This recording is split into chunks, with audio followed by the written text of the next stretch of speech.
dentro desta no fundo, reflexão sobre os perigos que vamos ter nos próximos tempos e as condições que vamos ter nos próximos tempos de preservação e de valorização do nosso património, tenho vindo a fazer um conjunto de reflexões sobre o porquê desta situação que temos atual de esventramento praticamente de todos os edifícios antigos, a solução corrente, isto a nível nacional, portanto temos este tipo de atitude em Lisboa e Porto, mas temos a nível nacional, de Faro a Trás-os-Montes, é bastante abrangente e mais do que bastante abrangente também já afeta a arquitetura moderna, em que já se vê nos edifícios do modernismo e do movimento moderno, que após, curiosamente, ter saído até uma carta internacional que no fundo fala sobre a preservação disto e da Unesco também estar a alertar para que os países no fundo façam esta reflexão do movimento moderno se deve preservar ou não deve preservar, vemos que o modus operandi é o mesmo, com a manutenção das fachadas e às vezes a débil manutenção das fachadas, como é esse caso, mas há vários outros, e que no fundo os interiores desaparecem todos, praticamente o edifício desaparece todo, mas pronto, deixam um souvenir de edifício. E as conclusões a que eu tenho chegado é que efetivamente as associações, se quiserem atuar de uma forma mais eficaz nesta salvaguarda, vão ter que começar a olhar para outros instrumentos, e nomeadamente para os instrumentos de gestão do território e de gestão urbana. Porque é aí que neste momento as coisas se jogam. Temos o turismo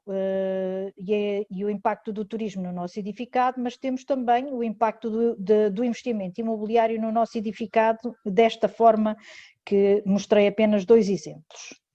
Ora, se nós quisermos, no fundo, enquanto um conjunto de cidadãos que têm este tipo de preocupação e se conseguem organizar em associações, termos um impacto mais forte da nossa ação, nós vamos ter que olhar, por exemplo, para as discussões do PDM e vamos ter que entrar nessa luta das discussões do PDM. O PDM, não sei se todos sabem, mas o PDM é um plano diretor municipal e é no fundo o instrumento global em cada município que define quais são as regras do edificado, quais são as funções e no fundo, tudo o que vem a seguir se tem que subjugar ao PDM. Nós podemos consultar o PDM, o PDM em cada município são documentos públicos, sendo documentos públicos têm um regulamento e no regulamento nós podemos procurar no fundo quais são as ligações que temos em relação à parte cultural e de património. Por outro lado, tem plantas, tem uma planta de ordenamento e uma planta de condicionantes e tem também relatórios de tempos a tempos, tem um relatório que é acompanhado por uma planta com a indicação dos compromissos urbanísticos existentes e sempre que há revisão de um PDM, há um período de discussão pública, com depois o respectivo relatório de ponderação. Ora bem, é exatamente nestas fases, e se as associações até se conseguissem articular, poder-se fazer um levantamento a nível nacional dos momentos em que cada PDM vai estar em discussão e desenvolvermos uma ação concertada no sentido de haver a união de mais do que uma associação para intervir nesta fase. Porque temos este modelo e este modelo de organização do território, quando nós vamos questionar a intervenção num edifício específico, porque construíram um prédio ao lado que vai ter 3 caves e que vai ter acima desse edifício mais 4 pisos e que vai destruir completamente o edifício, que até pode estar classificado ou não, ao lado, mas que tenha efetivamente valor, nós não temos um instrumento poderoso para o impedir, porque o instrumento poderoso para o impedir é o PDM, e esse sim é aí que nós podemos impedir a larga escala, não é estarmos atrás do edifício A e depois atrás do edifício B e C e esgotamos as nossas energias numa coisa que nós podíamos fazer de uma forma muito mais rápida e muito mais consequente se estivéssemos a atuar a este nível do PDE. O que é que está também a acontecer e que se está a ver em alguns municípios, e alguns, e quando digo alguns, até são alguns dos principais municípios do país, é que estão a usar outros elementos, outro tipo de planos, que são planos que vão buscar, que têm que, no fundo, fazer referência ao PDM, mas que depois dão um pouco mais de detalhe à visão que se tem de um território mais limitado que o PDM, que são, por exemplo, os planos de urbanização e são, por exemplo, os planos de pormenor. Especialmente os planos de pormenor são aqueles que estão a abrir a porta, nomeadamente, a consultas sumárias às entidades a que os municípios são obrigados a consultar e, efetivamente, a partir do momento em que têm um plano de pormenor aprovado, tudo o que depois a seguir vem para a aprovação de edifícios que estejam dentro desse plano de pormenor, os municípios já se consideram que é escusado fazerem a consulta às entidades, nomeadamente às entidades responsáveis pela gestão do património, nomeadamente TGPC e por aí fora. E são estes, principalmente PDM e plano de urbanização e planos de pormenor, que nós, associações, temos que estar com atenção e não deixar passar. Por outro lado, é de certa forma interessante, eu quando estive há pouco tempo a fazer um estudo especificamente sobre o que é que se passava nos campos de decisão nos municípios e fiz um levantamento dos 300 e tal municípios que temos para tentar perceber onde é que estava a decisão em termos da parte da cultura e do património. E verifiquei, muito interessante, para já é muito interessante verificar que nós em Portugal temos 92% dos presidentes de câmaras são homens. É completamente residual o número de presidentes mulheres. O que é um facto, mas outro facto interessante é ver como é que os municípios gerem esta questão de património e como é que distribuem, no fundo, estes campos de decisão. E temos uma percentagem bastante alargada do pelouro da cultura e do pelouro do património atribuída a mulheres, mas são as últimas vereadoras, em grande parte dos casos, aparece vereador disto, e depois no final, vereadora da cultura. Ou a cultura estar misturada com tantas valências que aquele vereador tem, que é impossível que ele efetivamente consiga desenvolver um bom trabalho. Ou ainda é completamente omissa a questão da cultura e do património, e há municípios que não têm um vereador que trabalhe com esta área. Ou ainda, e pior, tem um vereador que está identificado para a área como apenas o património, mas são os edifícios da Câmara. Ou são, por exemplo, como vi em alguns municípios, que era os festivais quer dizer, o termo era um termo das festas, não era um termo de cultura nem de património. Portanto, há municípios em que está completamente ausente essa preocupação. O que também bate certo com aquele outro conhecimento que nós temos, que é, há municípios que, por exemplo, não têm um arquiteto. E é extraordinário como fazem a gestão de património e como,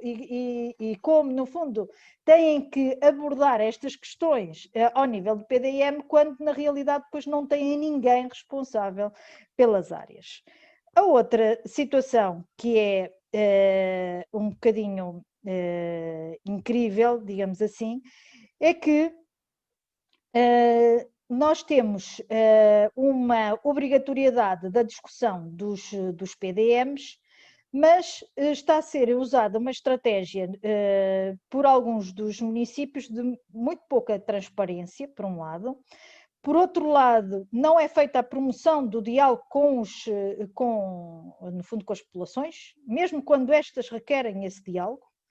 E os registros e os contributos que o cidadão pode dar em relação ao património, por exemplo, tem que ir para um mail diretamente para o Presidente da Câmara. Portanto, nem fica do conhecimento de mais ninguém que o Presidente da Câmara não queira.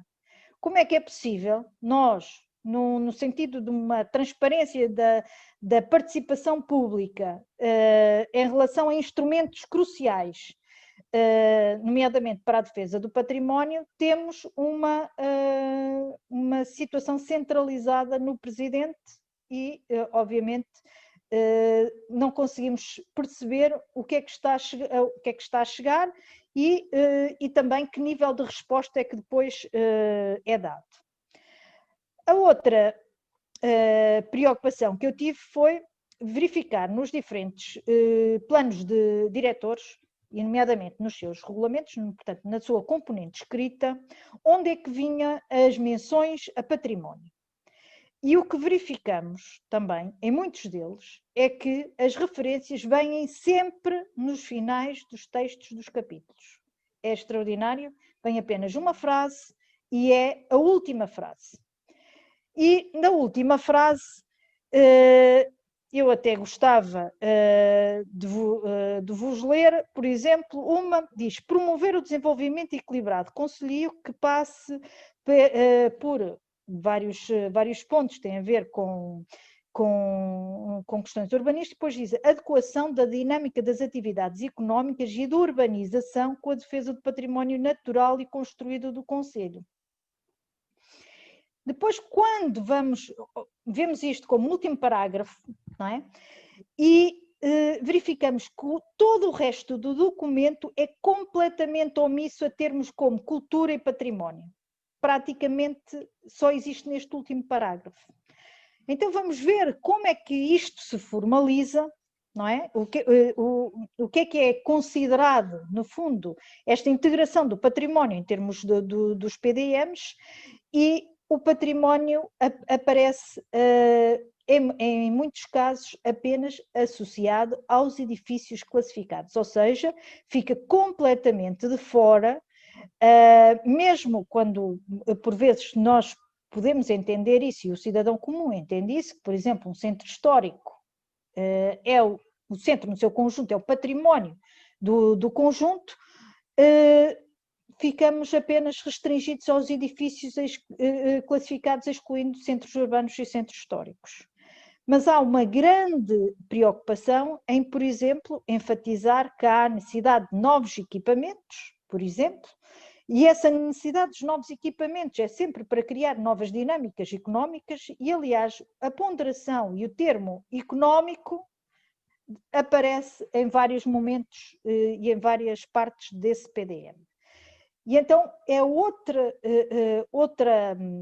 aspecto que as associações também deveriam estar atentas, é verificar onde é que são introduzidos esses novos equipamentos, onde é que eles se vão localizar, que densidade, no fundo, construtiva é que vão ter, porque existem riscos, obviamente, para toda a envolvente. E, por outro lado, mesmo quando falam, no PDM, falam em requalificação do espaço urbano existente, como o espaço urbano, e como todos sabem, e efetivamente isso é um aspecto que, sendo bem utilizado, portanto, uma intervenção em espaço urbano pode ser bastante requalificadora, quando não é exatamente um motivo de destruição, como, por exemplo, em várias das nossas cidades, fizeram com os parques de estacionamento construídos nos centros, sem qualquer contemplação em relação a níveis freáticos, ao tipo de construção envolvente que temos, nada. E, portanto, interessa-nos também olhar para estes aspectos. Um outro aspecto é que nós temos a parte da valorização do património, que muitas vezes aparece com palavras muito bonitas nos PDMs, que diz que é uma dimensão, uma vasta dimensão, que abrangerá desde o património arqueológico ao património arquitetónico construído, ao património natural, à qualidade da paisagem. Mas depois o reflexo disso, em termos concretos, é zero, é zero. Não há ação nenhuma de, por exemplo, de estancar situações do que estamos a observar de fachadismo, não há a mínima prevenção em relação a intervenções que são feitas na proximidade de edifícios, inclusivamente de edifícios classificados, não há um acompanhamento da obra dessas intervenções, e temos situações gravosas a acontecerem em edifícios, incluindo classificados, decorrente exatamente de intervenções na envolvente. Ora, nós, efetivamente, em termos da nossa ação enquanto associações,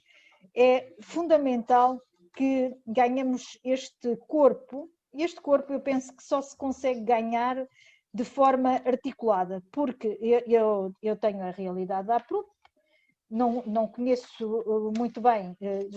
pertenço a outras associações, efetivamente, não conheço muito bem a realidade de outras, mas o que eu verifico, pelo menos pela APRUP, ninguém é remunerado, toda a gente trabalha pro bono e, portanto, e temos cada um a sua profissão e o seu trabalho,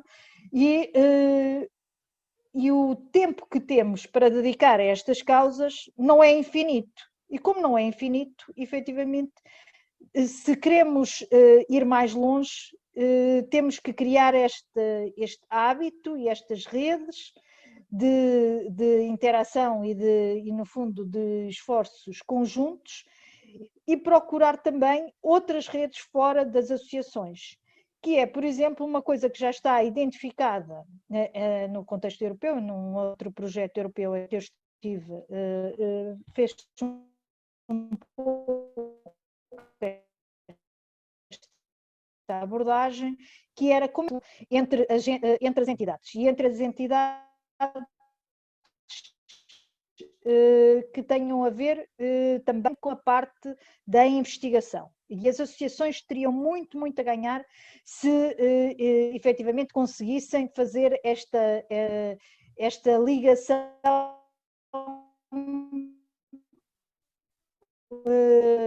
às quais mais ligadas, tanto quanto possível, mais do que as que estão ligadas. Portanto, ser mais transdisciplinar. Isto num contexto europeu, verificamos que as colaborações têm muito centração nacional, financia muito maior, apesar de limites, está a ouvir. De instituições do mesmo tipo. De instituições do mesmo tipo, associações de defesa de património com associações de defesa de património, municípios com municípios, por aí fora. E é exatamente aqui que nós para conseguirmos ser ouvidos noutros âmbitos, temos que alargar e temos que tornar esta nossa ação mais transversal. Neste gráfico verifica-se também um pouco isso, que existe no fundo, uma predominância da procura de colaboração ao nível da investigação, mas que não está a ser acompanhado por outras, ou está de certa forma a melhorar, mas não de uma forma tão forte,